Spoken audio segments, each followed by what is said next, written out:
Hello, everyone, and welcome to the Groundwork Collective video series. I am so happy that you're here. I'm Rebecca, and today to start off, I wanted to just open up with an exploratory question, a very simple one, which is what is this groundwork that we're talking about, and why is it so essential for our lives right now? So, all of us have heard these terms, mindfulness and meditation. They are everywhere. They're, ubiquitous at this point in the culture. They're found in our apps, in corporate programs, all over the internet, in schools. And in a certain sense, that's really fantastic. I think that taking our mental health seriously and trying to understand how to control our anxiety is super important.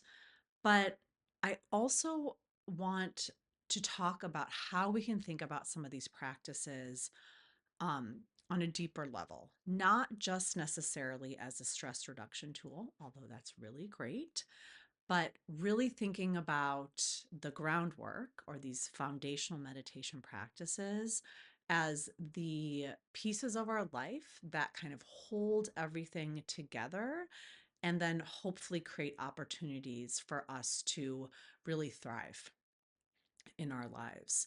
So many of you know I've had many, many years, 20 plus years of working both in Tibetan Buddhist meditation and practice, and then also in international development, peace building, and social cohesion. So the Groundwork Collective is really this coming together of both of those pieces in something that, in my experience, has been very profound and very relevant for this time.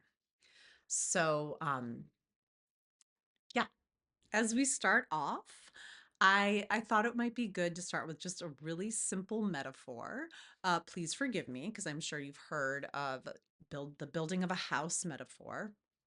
But it's this idea that, of course, when you're building a strong house, you cannot forget about the foundation. The foundation is not always something that you see. It's not necessarily the selling point of the house, but it is essential.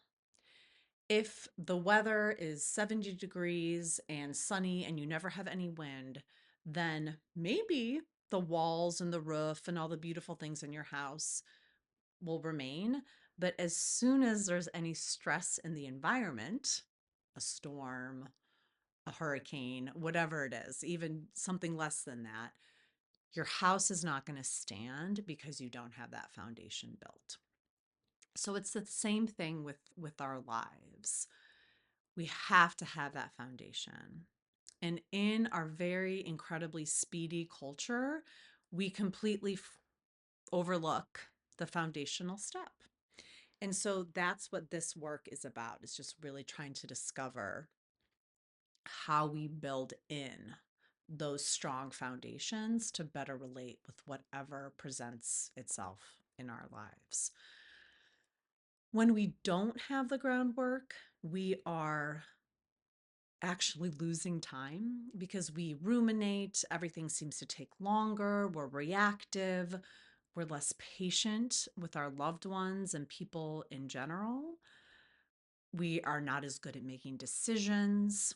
We're constantly feeling overwhelmed and scattered. And then we're also ruminating all the time about either things that have happened in the past or we're anxious about things that are going to happen in the future. And this is not because there's something wrong with us. It's just that we have not learned how to create these foundational practices so we can at least improve these aspects of our life and have a better relationship to it. So, incorporating, and at the core of everything here is meditation, but there's other practices I'll talk about as well. So, incorporating, for example, a meditation practice, people often say, oh, I don't have a time. Like, there's no way I'm going to find even 15 minutes to meditate. And the ironic thing is that, and I truly believe this, I was told many, many years ago that meditation does not take time, it gives time. And that is absolutely true. So when we're able to incorporate these practices, we actually have greater sense of ease, we have more an expansive relationship with time. Our problems don't necessarily go away, but we're able to deal with them and live through all of the complexity, all of the stress, which, as we know in our world, is not going away, but we're able to manage it and relate with it in a healthier way. So the groundwork is really this foundational capacity that makes a better relationship to life possible. And as part of that, I think it's really important. Again, when we hear meditation and mindfulness, we kind of think that these things might be new. They might be new practices, and nothing could be further from the truth. These are, or the practices that I learned and I incorporate into my framework, are practices that are thousands and thousands of years old, but still completely relevant to our modern day.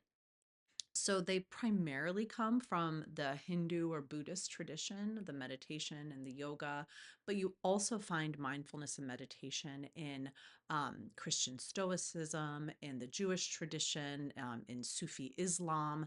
So there's many different threads of this throughout the world, and certainly now you don't need to have any type of religious affiliation to relate with them. However, I do think it's important to know the roots. So we're not just thinking about the practices themselves, but also, if we're interested, going into more of that philosophical thread that goes through everything. And one of the most important reasons that we have to at least understand the long history of this is to know that these practices, when done correctly, are not trends. They are tried and true practices that have been done for thousands and thousands of years, and we can apply them to our lives just the way that they are. And then finally, on this topic, I think, as I mentioned before, a lot of meditation and mindfulness kind of really focus on stress reduction. And I think that a lot of these things kind of inhabit this self-care or wellness space. And again, super important. We want those. But the ultimate benefit of these practices is not only to yourself, but it's being able to be a benefit to others and our society at large. And that is what really motivated me in my work in peace building and international development. It's was how can I work on my own foundational practice, my own groundwork, so that I can be more skillful in the work that I'm doing. So that really kind of flips everything on its head, saying, I can do these practices for me, and that's fantastic, and I'm going to feel better, but I'm also going to be of greater benefit to the world. And I think because our world needs so much help at this point, this can be a doorway to understanding how to be of benefit. And so, how do we start to engage these practices in a way that can be beneficial? I think that there's a couple of paradoxes, right? As people in the Western world, which most of you are from the Western world, is what happens when we come to meditation, right? We are, from the time that we're born, really taught to go out into the world, achieve, do things, have a goal. And that has served us well in many aspects. But when we come to meditation, we often bring that achievement mindset with us. And I certainly remember this when I started to practice. And so we're really concerned with getting it right and doing it perfectly. And I'm going to master this and I'm going to get calm. And I laugh because that's how I was. Um, but the irony of meditation is that it's actually asking us not to do that. It's asking us to sit and relax and try to feel our body and, you know, relate with what's going on in our mind, but not necessarily to change anything. And that can sound really easy, but anyone that's done even 3 minutes of meditation knows how hard that is to actually be able to sit with ourselves in this manner of undoing. Because we're constantly being told, like, oh, we have to be doing something. So that is our challenge. And that is part of what I talk about when we talk about meditation. It's the challenge of actually not doing. But here's the other thing that I think is really important to mention, especially for those who are just starting a meditation practice, is that when you start to meditate, you're not going to stop thinking. That I think a lot of teachers actually do teach that, but I fundamentally disagree with it because as long as you are alive and your brain is functioning, you are going to have thoughts. If you didn't have thoughts, you would be in a coma or be dead. So, the practice of meditation is not necessarily to stop your thoughts at all costs. It's to understand that they're there, flow with them a little bit, and then when you realize that your thoughts are there, that you just come back to your breath. And there's lots of different practices that will be available in Groundwork Collective to practice this. But the meditation, again, is not stopping the thoughts. It is the noticing and returning. This is the meditation. This is the groundwork. It's like building that mental muscle of, oh, I'm thinking, I'm going to come back. So, not necessarily achieving this perfect state of calm, but we build capacity to be with ourselves, be with our bodies, and be with our minds. So that said, in my framework, it's not just about meditation. Meditation is the anchor, the training of the mind, being present with the mind, working skillfully with thoughts. That is the foundation. But there's also other parts as we are full humans. There's other parts to our lives and also other parts to this practice. So there's three other main parts, although I include other things as well. But the first one is movement, really relating with the body. So if you look into the Tibetan tradition, they didn't necessarily consider the mind to be up here. They considered the mind to be at the heart center. And a lot of the traditional Tibetan Buddhist practices incorporate the body and the subtle body. So when I talk about movement within Groundwork Collective, it can be on a number of different levels, but it's really reconnecting with that sense of your body as it is. And I encourage moving that body. So, walking meditation, whether it's gentle or it's a little bit more physical, like running or hiking, anything that brings your breath and your mind and your body like into more coherence. I particularly love this green exercise movement. I mean, moving your body in nature, there could not be, in my opinion, anything better.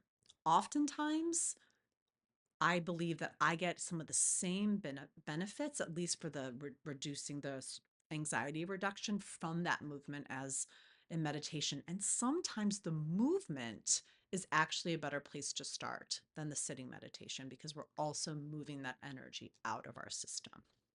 So we have meditation, movement, and then we come into community, especially in a time where everything feels so fragmented. Practicing in relationship is so important. Individual practice is also essential, but it's not sufficient because where the rubber hits the road, it's in our relationships. And that is in our familial relationships, in our friendships, in our um, contemplative relationships of people that we're doing this practice with. So that is a real deep area of exploration that we look at, especially in times where the world needs us to be in better relationship with those both close and more distant. And then the final area, which is really so joyful, is this area of creativity. It's really accessing the wisdom beyond this rational mind. So, creativity can take all different forms. Examples can include writing, making, cooking, or just listening to music and dancing. Whatever kind of brings you closer to this flow state. And the research has shown that this creativity reduces our stress, it improves our mood, and it most importantly connects us to something bigger. So, all four of those, the meditation, the movement, the creativity, and the community, are the groundwork. It is what we do in this framework to really bring us back into a relationship and allow us to really craft better lives for ourselves and for others. So, I'll just end by saying I think that the reason I decided to start this now is because times are tough. We all need a new paradigm in which we view how we live our own lives, how we help others, and we need to do that more skillfully. And so, my two passions, which are social cohesion work, working with others across different cultures, and then bringing these meditative practices, to me, absolutely, it seems like the time is now. So, these foundational practices, I hope, can hold us together as individuals, but then also hold us together as community. So, over the next weeks, months, I'll be doing some more exploration about what this all means for moving forward. I'm working on some different courses and different ways to interact, but would love to hear your thoughts. Comment below. Let me know what you're thinking. How does this resonate in your lives? What are you already doing for some of these foundational practices? And I will see you next time. Thanks, everyone.